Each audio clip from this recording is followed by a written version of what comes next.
2. Três velhas senhoras tricotam as meias da morte. Eu estava acostumado a uma ou outra experiência esquisita, mas normalmente elas passavam depressa. Aquela alucinação 24 horas por dia e 7 dias por semana era mais do que podia encarar. Durante o resto do ano escolar, o campus inteiro parecia me pregando algum tipo de peça. Os alunos agiam como se estivessem completa e totalmente convencidos de que a senhora Keir, uma loira alegre que eu nunca tinha visto na vida até o momento em que ela entrou no nosso ônibus no fim da excursão, era nossa professora de iniciação à álgebra desde o Natal. De vez em quando, eu soltava uma referência à senhora Dodds para cima de alguém, só para ver se conseguia fazê-los titubear, mas eles me olhavam como se eu fosse louco. Acabei quase acreditando neles. A senhora Dodds nunca tinha existido. Quase. Mas Groover não conseguiu me enganar. Quando eu mencionava o nome Dodds, ele hesitava. Depois alegava que ela não existia. Mas eu sabia que ele estava mentindo. Alguma coisa estava acontecendo. Alguma coisa havia acontecido no museu. Eu não tinha muito tempo para pensar no assunto durante o dia, mas à noite, visões da senhora Dodds com garras e asas de couro me faziam acordar suando frio. O tempo maluco continuou, o que não ajudava meu humor. Certa noite, uma tempestade de raios arrebentou a janela do meu dormitório. Alguns dias depois, o maior tornado jamais visto tocou o chão a apenas 30 quilômetros da academia. Um dos eventos correntes que aprendemos na aula de estudos sociais era o número inusitado de pequenos aviões que caíram em súbitos vendavais no Atlântico naquele ano. Comecei a me sentir mal-humorado e irritado a maior parte do tempo. Minhas notas caíram de D para F. Entrei em mais atritos com Nancy Bobofit e suas amigas. Era posto para fora da sala e tinha de ficar no corredor em quase todas as aulas.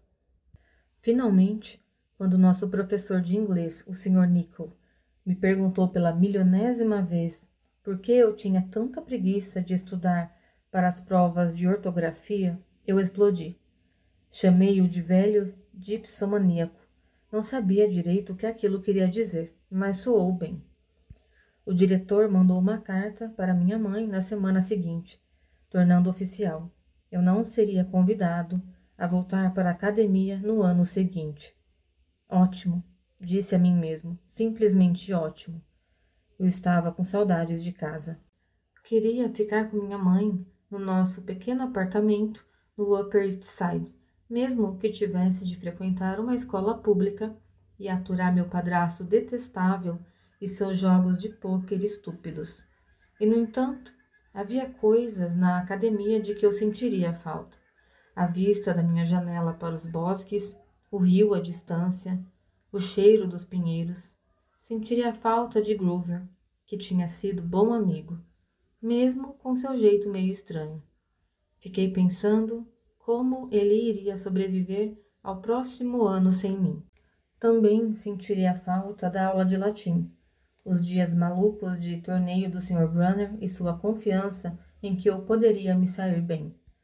Quando a semana de exames foi se aproximando, latim era a única prova para a qual eu estudava. Não tinha me esquecido que o Sr. Brunner falara sobre essa matéria ser questão de vida ou morte para mim. Não sabia muito bem o porquê, mas acreditei nele. Na noite anterior ao meu exame final, fiquei tão frustrado que joguei o Guia Cambridge de mitologia grega do outro lado do dormitório. As palavras tinham começado a flutuar para fora da página, dando voltas na minha cabeça, as letras fazendo manobras radicais como se estivessem andando de skate. Não havia jeito de eu me lembrar da matéria. E conjugar aqueles verbos latinos, nem pensar. Fiquei indo de um lado para outro no quarto, com a sensação de que havia formigas andando por dentro da minha camisa. Lembrei a expressão séria do Sr. Brunner, de seus olhos de 1000 anos. De você, Aceitarei apenas o melhor, Percy Jackson. Respirei fundo, peguei o livro de mitologia. Eu nunca havia pedido ajuda a um professor antes. Se falasse com o Sr. Brunner, quem sabe ele me daria algumas dicas. Poderia, pelo menos, pedir desculpas pelo grande F que ia tirar na prova. Não queria sair da academia deixando-o pensar que eu não tinha me esforçado. Desci a escada para os gabinetes dos professores. A maioria estava vazia e escura, mas a porta do Sr. Brunner estava entreaberta e a luz que vinha da sua janela se estendia ao longo do piso do corredor. Eu estava a 3 passos da maçaneta da porta quando ouvi vozes dentro da sala. O Sr. Brunner tinha feito uma pergunta. Uma voz que, sem sombra de dúvida, era a de Groover, disse: "Preocupado, senhor." Eu gelei. Normalmente não sou bisbilhoteiro, mas desafio alguém a não tentar ouvir quando seu melhor amigo está falando sobre você com um adulto. Cheguei um pouquinho mais perto. Sozinho nesse verão, Groover estava dizendo. Quer dizer, uma benevolente na escola. Agora que sabemos com certeza, e eles também sabem. Só vamos piorar as coisas se o apressarmos, disse o Sr. Brunner. Precisamos que o menino amadureça mais. Mas ele pode não ter tempo. O prazo final do solstício de verão terá de ser resolvido sem ele, Groover. Deixe-o desfrutar sua ignorância enquanto ainda pode. Senhor, ele a viu. Imaginação dele, insistiu o Sr. Brunner. A névoa sobre os alunos e a equipe será suficiente para convencê-lo disso. Senhor, eu não posso fracassar nas minhas tarefas de novo. A voz de Groover estava embargada de emoção. Sabe o que isso significaria? Você não fracassou, Groover, disse o Sr. Brunner gentilmente. Eu deveria tê-la visto como ela era. Agora vamos apenas nos preocupar em manter Percy vivo até o próximo outono. O livro de mitologia caiu da minha mão e bateu no chão com um ruído surdo. O Sr. Brunner silenciou. Com o coração disparado, peguei o livro e voltei pelo corredor. Uma sombra deslizou pelo vidro iluminado da porta de Brunner. A sombra de algo muito mais alto do que meu professor de cadeira de rodas, segurando alguma coisa suspeitamente parecida com o arco de um arqueiro. Abri a porta mais próxima e me esgueirei para dentro. Alguns segundos depois, ouvi passos lentos, como blocos de madeira abafados. Depois um som como o de um animal farejando bem na frente da minha porta. Um grande vulto escuro parou diante do vidro e depois seguiu adiante. Uma gota de suor escorreu por meu pescoço.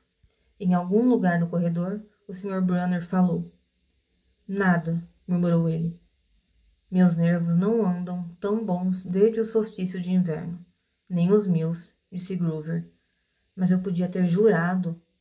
Volte para o dormitório, disse-lhe o Sr. Brunner. Tenho um longo dia de provas amanhã. Nem me lembre. As luzes se apagaram na sala do Sr. Brunner. Aguardei no escuro pelo que pareceu uma eternidade. Por fim, me esgueirei para o corredor e subi de volta para o dormitório. Groover estava deitado na cama, estudando as anotações para a prova de latim como se tivesse estado lá a noite inteira. Ei, disse ele, com um olhar de sono. Vai estar preparado para a prova? Não respondi. Está com uma cara horrível. Ele franziu a testa. Tudo bem? Só estou cansado. Virei-me para que ele não pudesse perceber minha expressão e comecei a me preparar para dormir. Não entendi o que tinha ouvido lá embaixo. Queria acreditar que havia imaginado tudo. Mas uma coisa estava clara. Groover e o Sr. Brunner estavam falando de mim pelas costas. Achavam que eu corria algum tipo de perigo. Na tarde seguinte, quando estava saindo da prova de latim de 3 horas, atordoado com todos os nomes gregos e romanos que tinha escrito errado, o Sr. Brunner me chamou de volta. Por um momento, Fiquei preocupado, achando que ele descobrira minha bisbilhotice na noite anterior, mas não parecia ser esse o problema. Percy, disse ele, não fique desanimado por deixar a academia. É para o seu bem. Seu tom era gentil, mas ainda assim as palavras me deixaram sem graça. Embora ele estivesse falando baixo, os que terminavam a prova podiam ouvir. Nancy Bobofit me lançou um sorriso falso e fez pequenos movimentos de beijo com os lábios. Eu murmurei. Está bem, senhor. Quer dizer, o Sr. Brunner andou com a cadeira para trás e para frente, como se não tivesse certeza do que falar. Este não é o lugar certo para você. Era apenas uma questão de tempo. Meus olhos ardiam. Ali estava meu professor favorito, na frente da classe, me dizendo que eu não era capaz. Depois de falar o ano todo que acreditava em mim, agora me dizia que eu estava destinado a ser expulso. Certo, disse eu, tremendo. Não, disse o Sr. Brunner. Ah, que droga! O que eu estava tentando dizer é que você não é normal, Percy. Não é nada ser... Obrigado. Soltei. Muito obrigado, senhor, por me lembrar. Percy, mas eu já tinha ido. No último dia de aulas, enfiei minhas roupas na mala. Os outros garotos estavam fazendo piadas, falando sobre os planos para as férias. Um deles ia fazer trilha na Suíça, outro faria um cruzeiro de um mês pelo Caribe. Eram delinquentes juvenis como eu, mas delinquentes juvenis ricos. Os papais eram executivos, embaixadores ou celebridades. Eu era um João Ninguém, de uma família de Joões Ninguém. Eles me perguntaram o que ia fazer no verão. Eu disse que voltaria para a cidade. O que não lhes contei foi que ia arranjar um trabalho de verão, passeando com cachorros ou vendendo assinaturas de revistas, e passar o tempo livre pensando em onde iria estudar no outono. Ah, disse um dos garotos, legal. Eles voltaram à conversa como se eu não existisse. A única pessoa de quem tinha medo de me despedir era Grover, mas do jeito como as coisas aconteceram, eu nem precisei. Ele havia comprado uma passagem para Manhattan no mesmo ônibus que eu. Então, lá vamos nós, juntos outra vez, indo para a cidade. Durante toda a viagem de ônibus, Grover olhava nervoso para o corredor, observando os outros passageiros. Ocorreu-me que ele sempre agia de modo nervoso e inquieto quando saíamos da academia, como se esperasse que algo ruim fosse acontecer. Antes, eu achava que ele tinha medo de que o provocassem, mas não havia ninguém para fazer isso no ônibus. Finalmente, não pude mais aguentar. Procurando benevolentes? Grover quase pulou do assento. O que você quer dizer? Confessei ter ouvido a conversa dele com o Sr. Brunner na noite anterior ao dia da prova. O olho de Grover estremeceu. Quanto você ouviu? Ah, não muito. O que é o prazo final do solstício de verão? Ele se esquivou. Olhe, Percy, eu só estava preocupado com você, entende? Quer dizer, tendo alucinações com professoras de matemática demoníacas, Grover. E eu estava dizendo ao Sr. Brunner que talvez você estivesse muito estressado, ou coisa assim, porque não havia uma pessoa chamada Sra. Dodds. Grover, você mente muito mal mesmo. As orelhas dele ficaram cor-de-rosa. Do bolso da camisa, ele pescou um cartão de visitas encardido. Pegue isto, certo? Para o caso de você precisar de mim este verão. O cartão tinha uma escrita floreada, que era um terror para os meus olhos disléxicos, mas por fim consegui identificar coisa como Grover Underwood, Guardião, Colina Meio Sangue, Long Island, Nova York, 800-009-0009. O que é Colina Meio... Não fale alto, Ganil. É meu... endereço de verão. Meu coração desabou.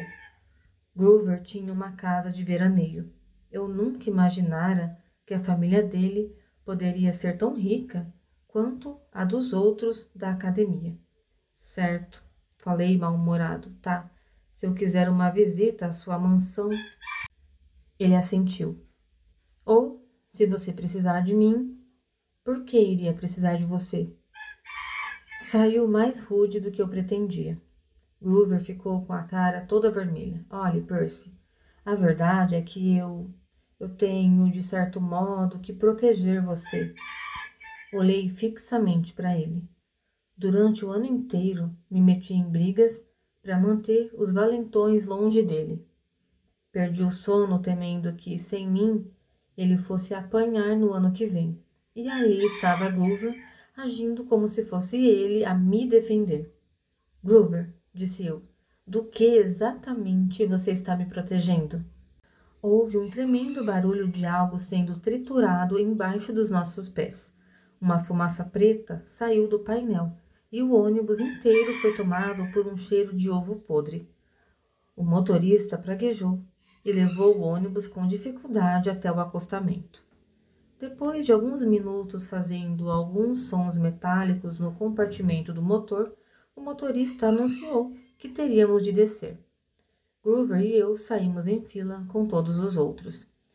Estávamos em um trecho de estrada rural, um lugar que a gente nem notaria se não tivesse enguiçado lá. Do nosso lado da estrada não havia nada além de bordos e lixo jogado pelos carros que passavam. Do outro lado, depois de atravessar 4 pistas de asfalto que refletiam uma claridade trêmula com o calor da tarde, havia uma banca de frutas como as de antigamente. As coisas à venda pareciam realmente boas. Caixas transbordando de cerejas e maçãs vermelhas como sangue, nozes e damascos, jarros de cidra dentro de uma tina com pés em forma de patas, cheias de gelo.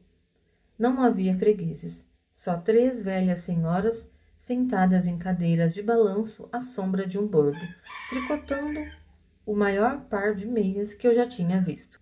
Quer dizer, aquelas meias eram do tamanho de suéteres, mas eram obviamente meias. A senhora da direita tricotava uma delas, a da esquerda a outra. A do meio segurava uma enorme cesta de lã azul brilhante. As 3 mulheres pareciam muito velhas, com o rosto pálido e enrugado como fruta seca, cabelo prateado preso atrás com lenço branco, braços ossudos espetados para fora de vestidos de algodão pálido. A coisa mais esquisita era que elas pareciam olhar diretamente para mim. Encarei Groover para comentar isso e vi que seu rosto tinha ficado branco. O nariz tremia. Groover, disse eu. Ei, cara, diga que elas não estão olhando para você. Estão, não é? Estão. Esquisito, não? Você acha que aquelas meias serviriam em mim? Não tem graça, Percy, não tem graça nenhuma. A velha do meio pegou uma tesoura imensa, dourada e prateada, de lâminas longas, como uma tosqueadeira. Ouvi Groover tomar fôlego. Vamos entrar no ônibus, ele me disse. Venha. O quê? Disse eu. Lá dentro está fazendo 500 graus. Venha. Ele forçou a porta e subiu, mas eu fiquei embaixo. Do outro lado da estrada, as velhas ainda olhavam para mim. A do meio cortou o fio de lã, e posso jurar que ouvi aquele ruído cruzar as 4 pistas de trânsito. As 2 amigas dela enrolaram as meias azuis e me fizeram imaginar para quem seria aquilo. O Pé Grande ou Godzilla. Na traseira do ônibus, o motorista arrancou um grande pedaço de metal fumegante do compartimento do motor. O ônibus estremeceu e o motor voltou à vida, roncando. Os passageiros aplaudiram. Tudo em ordem, gritou o motorista. Ele bateu no ônibus com um chapéu. Todo mundo para dentro. Quando já estávamos a caminho, comecei a me sentir como se tivesse pego uma gripe. Groover não parecia muito melhor. Estava tremendo e batendo os dentes. Groover? Sim? O que me diz? Ele enxugou a manga da camisa. Percy, o que você viu lá atrás, na banca de frutas? Você quer dizer aquelas velhas? O que é com elas, cara? Elas não são como a senhora Dodge, são? A expressão dele era difícil de interpretar, mas tive a sensação de que as velhas da banca de frutas eram algo muito, muito pior do que a senhora Dodds. Groover disse, só me diga o que viu. A do meio pegou uma tesoura e cortou o fio. Ele fechou os olhos e fez um gesto com os dedos parecido com o sinal da cruz. Mas não era isso. Era outra coisa, algo um tanto mais antigo. Ele disse, você a viu cortar o fio? Sim, e daí? Mas mesmo enquanto dizia isso, já sabia que era algo importante. Isso não está acontecendo, murmurou Groover. Ele começou a morder o dedão. Não quero que seja como na última vez. Que última vez? Sempre na sexta série. Eles nunca passam da sexta. Groover, disse eu, porque ele estava realmente começando a me assustar. Do que você está falando? Deixe que eu vá com você da estação do ônibus até sua casa, prometa. Aquilo me pareceu um pedido estranho, mas prometi. É uma superstição ou coisa assim? Perguntei. Nenhuma resposta. Groover, aquele corte no fio, significa que alguém vai morrer? Ele olhou para mim com tristeza, como se já estivesse escolhendo o tipo de flores que eu gostaria de ter em meu caixão.